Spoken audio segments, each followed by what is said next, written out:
Bedtime Stories made for you by Diggy and George. The Elephant and the Ant.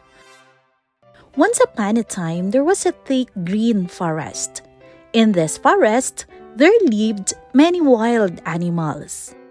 In this jungle, there lived a gigantic elephant who used to get angry on small issues, and he underestimated all the other small animals.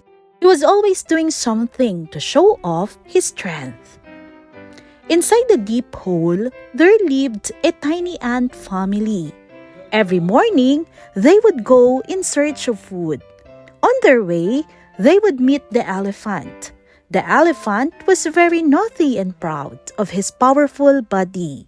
He always troubled all the small animals in the forest.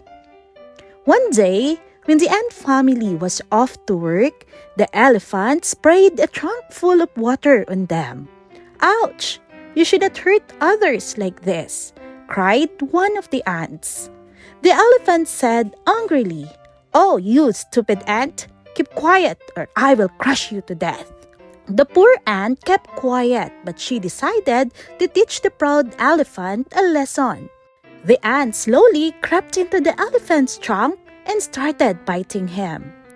The elephant became restless. He tried to get the ant out of his trunk, but the ant did not come out. Such a big animal, but he could not do anything to get the tiny ant out. The elephant shouted in pain, but the ant kept biting him. The elephant started to cry and said sorry to the tiny ant. The ant said, "This is how it feels when you hurt others." The ant took pity on the elephant and came out of his trunk. The elephant was very happy. That is how the elephant learned the lesson of his life. And from that day, he never ever troubled any animal again.